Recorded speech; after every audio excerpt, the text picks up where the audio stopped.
सो हरे Krishna aspirants, सुबह के बज रहे हैं 8 और हम अपनी प्रिपरेशन 8:15 पे चालू करेंगे। 15-20 चलता रहेगा, ठीक है। सो आज है day 1 of UPSC 10 day tough preparation का चैलेंज का डे 1। सो आई विश आपकी प्रिपरेशन भी अच्छी चल रही होगी। सो आज का गोल हमें पता ही है, कल मैंने पोस्ट भी किया था। मॉडर्न हिस्ट्री के चैप्टर्स का रिवीजन करना है, इकोनॉमी के लेक्चर्स और नोट्स का रिवीजन करना है, पॉलिटी के हमें 2 चैप्टर्स जो कि fundamental rights and fundamental duties, उन दोनों का रिवीजन करना है। करंट अफेयर्स प्लस अप्रैल के जो अपने करंट अफेयर्स हैं प्रीवियसली, उसका रिवीजन करना है। प्रीलिम्स में मोस्टली 1.5 साल तक का करंट अफेयर्स आता ही आता है। इसके साथ साथ में प्रीवियस क्वेश्चन पर एनालिसिस करना है, प्रैक्टिस भी करना है, जो कि हम डे के लास्ट में करेंगे अराउंड 10-11 बजे के आसपास में। And as of now I am preparing through self study at home. So किसी भी घर के मेम्बर्स का कैमरा के व्यू के सामने आ जाने से common incidents. So before anyone comment about this shot, yes, my mom came in front of the camera and blocked the view, but I actually didn't tell her that I was recording, so people might say just cut it out, but how can I? Actually every moment with her is precious to me and she is my biggest inspiration, and not a perfect camera angle is more important than her presence. And most of the time आपने proper stock में सुना ही होगा कि before you know what you are doing you must know why you are doing, because ये आपका Y अगर आपका क्लियर रहेगा तो आप इस जर्नी में बहुत लंबे टाइम तक टिके रहोगे। Life is very much uncertain कि यार आप बोल नहीं सकते हो क्या नेक्स्ट मोमेंट क्या होगा। मैं तो चाहे 8 घंटा पढ़ाई करूँगा मिनिमम, मैक्सिमम 12 आवर्स, बट क्या करें, मुझे पेरेंट्स के काम था एक।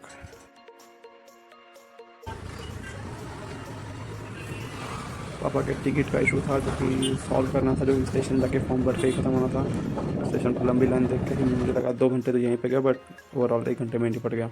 सो घर आके फ्रेश होके पापा से पढ़ाई चालू की, ओवरऑल 1 घंटे में ख़त्म हुआ।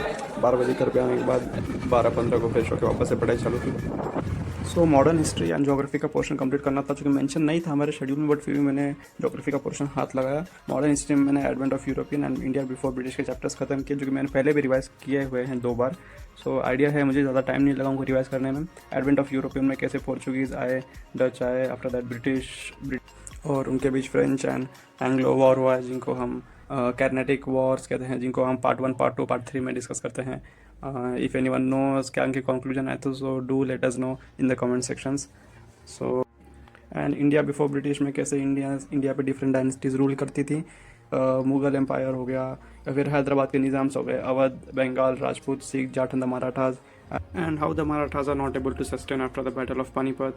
अगर आपको पता है तो please do mention in the comment sections. Even Panipat पे भी एक सवाल पूछा है मेंस में कि why the Panipat holds an important place in terms of war happening and its geographical location importance. After that geography class 11 की एनसीईआरटी रिवाइज की। अगर आप जियोग्राफी स्टार्ट करना चाहते हैं तो NCERTs are the best. Start from 9th and 10th because they are the basics and the earliest to study, क्योंकि इसमें जो लैंग्वेज यूज़ की है वो 9th and 10th स्टूडेंट्स के पॉइंट ऑफ व्यू से लिखी है, so easy to understand. And geography as a technical subject है, उसमें समझने से ज़्यादा है इंस्टेड ऑफ लर्निंग। आपको लर्न करनी पड़ती है, तो फिर आप मोस्टली लोकेशंस रहते हैं जो कि आप एटलास पे लोकेट करते हो, और करंट इवेंट्स में जो लोकेशंस मोस्टली न्यूज़ में आते रहते हैं उस पर थोड़ा ध्यान देना पड़ता है। कंट्रीज़ के नेबरिंग कंट्रीज़ कौन सी हैं, उनके कैपिटल्स, फिर रिवर्स, माउंटेन्स। एंड इंडिया के पॉइंट ऑफ व्यू से देखा तो इंडिया में होने वाली geophysical events, Ramsar sites, UNESCO sites, rivers और उनके ट्रिब्यूटरीज, एंड कौन कौन से स्टेट्स में से वो पास आउट होती है और उनका ड्रेन कहाँ पे होता है। तो ज्योग्राफी के आज हमने 11th की एनसीईआरटी रिवाइज की एंड 2 टॉपिक्स पे आंसर राइटिंग की। तो 2 टॉपिक्स थे, firstly land sliding and secondly cloud bursting. So cloud bursting and land sliding दोनों भी जोग्राफिकली इंपॉर्टेंट तो हैं, बट एनवायरनमेंट के पॉइंट ऑफ व्यू से and disaster management point of view से भी इंपॉर्टेंस रखते हैं। एंड जोग्राफी मतलब हर साल मेंस में तो एनवायरनमेंट में से नहीं तो फिर ऐसा नहीं तो ऐसा कोई तो एक आंसर आता है डिजास्टर मैनेजमेंट में से कि उसके प्रोज कॉन्स और उसके प्रिकॉशंस क्या रहेंगे। फिर क्लाउड बस्टिंग कैसे होता है, उसका जोग्राफिकल फिनोमिना क्या है एंड साइंटिफिक रीजंस क्या हैं, उसके बारे में स्टडी किया। यूजुअली ज़्यादा कुछ रहता नहीं है, एक मॉइस्ट एयर रहता है, मॉइस्ट हॉट एयर, वो एक माउंटेन के ऊपर above due to low pressure के वजह से ऊपर उठती है, माउंटेन बीच में ब्लॉक करता है उसको, एंड ऊपर कंडेंसेशन होता है, कंडेंसेशन की वजह से ड्रॉपलेट्स हेवी हो जाते हैं और फिर नीचे रेनफॉल होता है। बट यूजुअली हम उसको क्लाउड बस्टिंग तब डिक्लेयर करते हैं जब आपका जो रेनफॉल का फ्लो होगा वो अराउंड 10 सेंटीमीटर पर आवर के स्पीड से उसका राइज होगा level around at area of 10 square kilometres. After geography economy के सेल्फ मेड नोट्स एंड उसके कुछ टॉपिक्स रिवाइज किए हैं, क्योंकि अगर आप इकोनॉमिक सर्वे पढ़ने वाले हो तो उसके लिए आपको पहले से ही real GDP, nominal GDP, physical deficit, government की फिजिकल पॉलिसीज़, बैंक की मॉनिटरी पॉलिसीज़ का आइडिया रहना चाहिए। सो आपको आइडिया रहेगा अगर आप करंट से रिलेट कर पा रहे हो कि 31 जैन को हमारा इकोनॉमिक सर्वे रिलीज़ होने वाला था, बट वो 2 दिन पहले ही रिलीज़ हो चुका है 28 जैन को, एंड 1 फेब को हमारा बजट अनाउंस होने वाला था। और ये दोनों ही मेन रिलेवेंट पोर्शंस है जहाँ से कई बार यूपीएससी डायरेक्ट क्वेश्चन पूछता है। सो इकोनॉमिक ऐसा सब्जेक्ट है कि जहाँ पे टॉपिक्स तो आपके करंट के रहेंगे, बट जो आपका उसमें पोर्शन रहेगा, जो क्वेश्चंस पूछेगा वो स्टैटिक से रिलेट करके पूछेगा। इस बार इकोनॉमी के फ्रंट कवर में भी जो पिक्चर है उसमें इंडिया का मैप है एंड शिपमेंट के कंटेनर्स हैं जो कि ट्रेड को रिलेट करते हैं, क्योंकि रिसेंटली इंडिया ने बहुत मतलब 2025 में ही 4 फ्री ट्रेड एग्रीमेंट डील किए हैं और 2026 में ही हमने मदर ऑफ ऑल डील्स जिसको कहते हैं free trade agreement with European union उसको साइन किया है। सो ये ट्रेड को रिलेट करता है कि India is a growing economy. By the way मेरा फर्स्ट व्लॉग है, so please cope up with me, ठीक है। मुझे रिकॉर्डिंग का कुछ आइडिया नहीं है, मतलब फर्स्ट टाइम कर रहा हूँ, ना एडिटिंग का कुछ आइडिया फर्स्ट टाइम सीख रहा हूँ। सो धीरे धीरे सीख जाऊँगा, ठीक है। और if I have done any mistake grammatically और factually, so please do correct me, okay. So overall अगर काउंट करें तो सुबह करंट अफेयर्स में और अप्रैल का करंट अफेयर रिवाइज करने में 1.5 आवर गया। फिर उसके बाद में गए हम बाहर, थोड़ा बाहर आने के बाद में मॉडर्न हिस्ट्री एंड ज्योग्राफी किया, ओवरऑल 2 आवर्स उसमें भी गए क्योंकि नोट्स थे प्लस आंसर राइटिंग भी उसमें इंक्लूडेड था।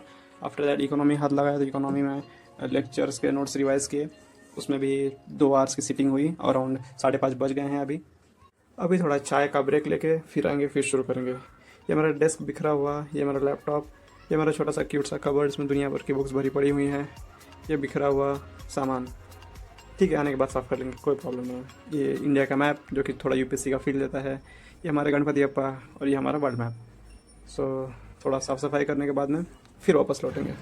ये किचन से बाहर का थोड़ा व्यू है, थोड़ा सा रिफ्रेशिंग लगता है यार जब आप थोड़ा सा ना स्टडी रूम से बाहर आते हो और थोड़ा दुनिया देखते हो कि हाँ मतलब चल रही है सब चीज़ें अच्छे से।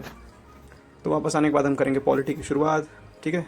एज मैंने कहा था कि मैं PW की बुकलेट फॉलो करता हूँ एंड ये मेरे सेल्फ मेड नोट्स हैं।